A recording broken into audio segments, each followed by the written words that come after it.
जाम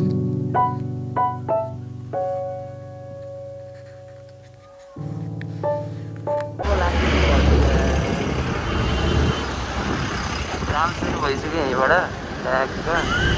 के हुन्छ अब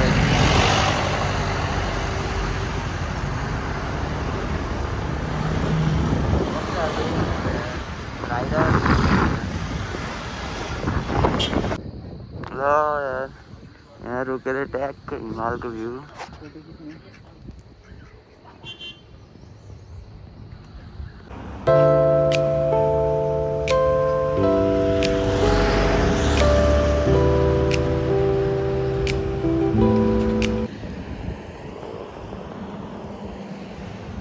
हामी पुग्यौँ अब मुगलिन पुग्न लाग्यौँ अब चस्मा खसेर उता गएछ चस्मा लिन आयो यार 50 खुसी गयो चस्मा खसेर तनाव भ्याएछ लाग्दै गयो यार हामी गाइस भयो यहाँ पुरै गाडीहरू जाम छ यहाँ दादाले चाहिँ स्कुटी चलाउँदै हुनुहुन्छ यस्तो अप्ठ्यारो बाटोमा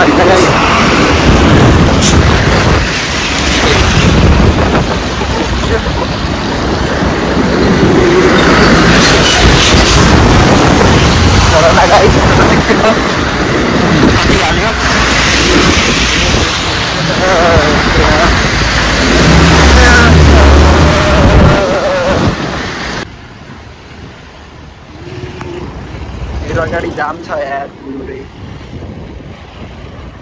इतना जाम क्यों है मेरे भाई नहीं रासुगा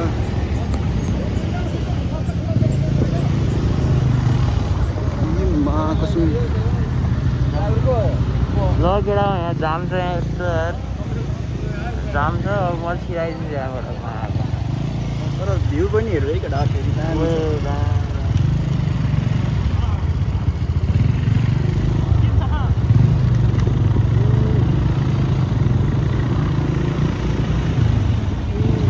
मलाई कस्तो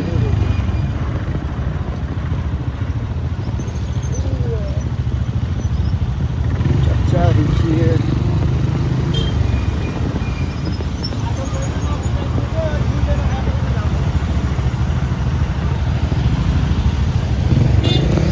तो जाम यहाँबाट छिराइदिन्छ अब मैले यसरी यहाँ जाम पर्यो यहाँ ट्याक्क Drum.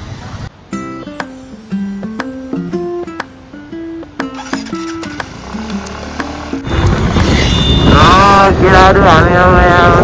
आफू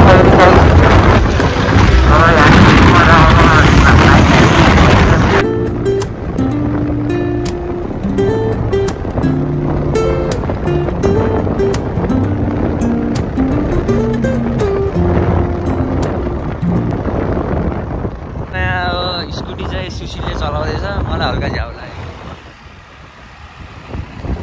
कहाँ झ्याउ लाग्यो मलाई त्यो घर चाहिँ दामी लाग्यो एकछिन म ब्याक क्यामेरा गरेर देखाउँछु ल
यहाँ हाम्रो राइडर दादा हुन्छ फेरि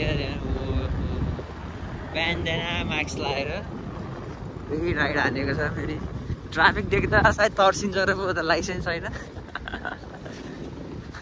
मजाले बाबु मजा यसले यार बाबु सास रोक्यो भने यहाँ बाबु सास रोक्यो भने विस पुरा हुन्छ अरे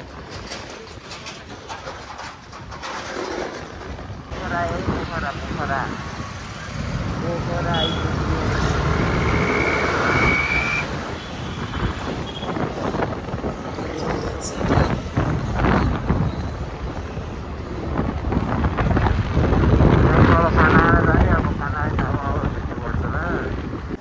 अब लेक साइड पनि घुमियो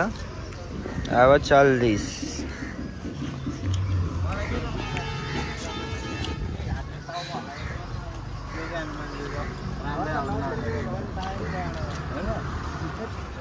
स्कुटीको हालत यस्तो भएको छ यहाँ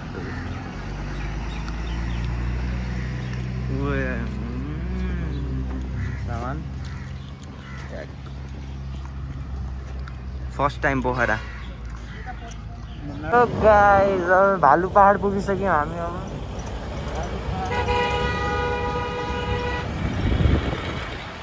हल्का यो फ्रन्ट क्यामेराबाट हान्ने भनेर हो गाइस अब ब्याक क्यामेराबाट हेर्नु है त भ्यू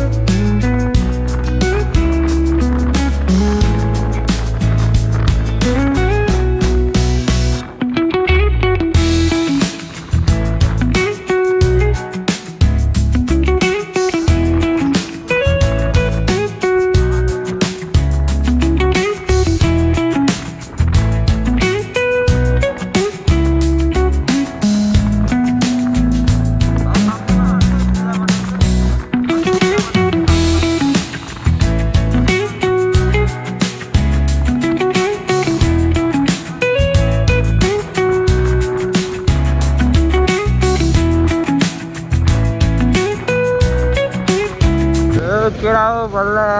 वालिङ पुग्यो हो वालिङ पिङ्क सिटी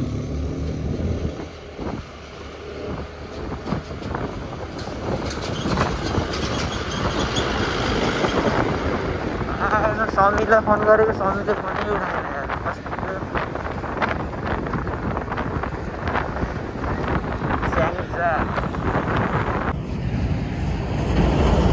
गल्याङ भन्ने ठाउँमा पुग्यो यार बल्ल स्कुटीको हालत भ्यू चाहिँ दामी छ यार भ्यू त भ्यू देखाउँछु है त म एकचोटि ल ल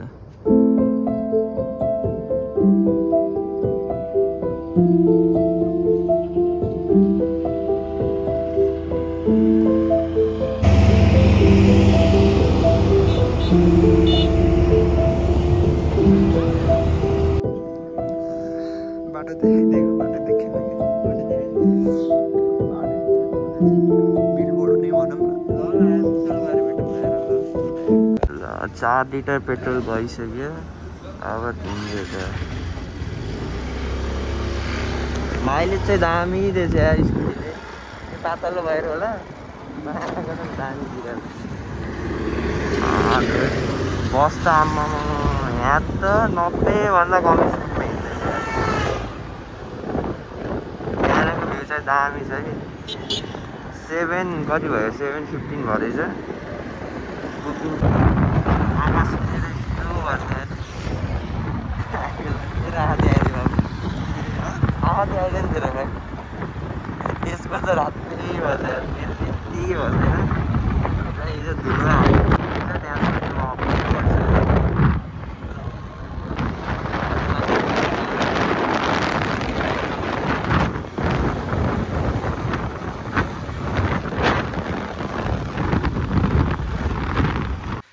यो हो बाँके राष्ट्रिय निकुञ्ज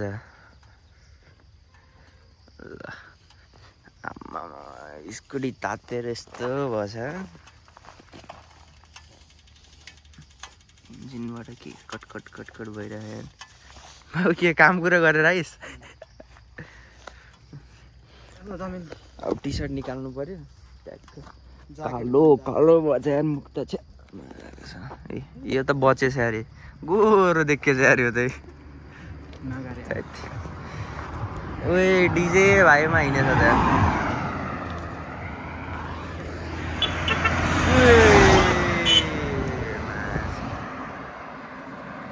ल जाम त यार अब है। अब कोलपुर कति किलोमिटर छ भनेपछि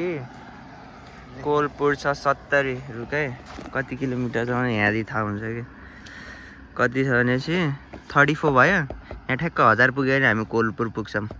अझै कति भयो माइले अझ 3 लिटर छ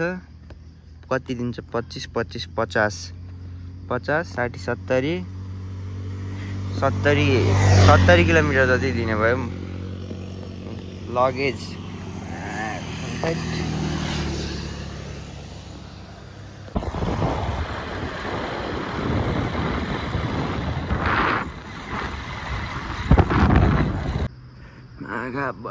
यस्तो हिँड्नु परेछ यहाँ यस्तो गर्मीमा। यहाँ चाहिँ क्याप खसेर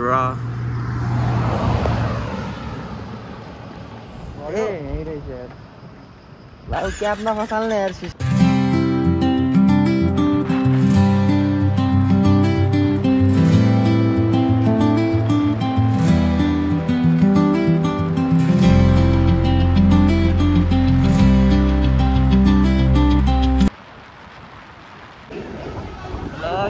कोलपुर पुग्यो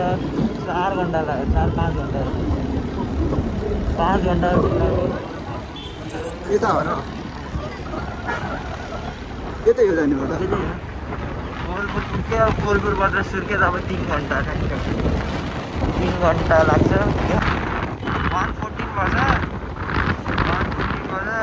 के अरे लमाइमा पेट्रोल हालेको 2 लिटर बचेछ अब 3 घन्टा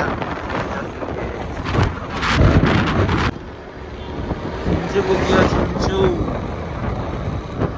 बाटो दामी बनाएको रहेछ नि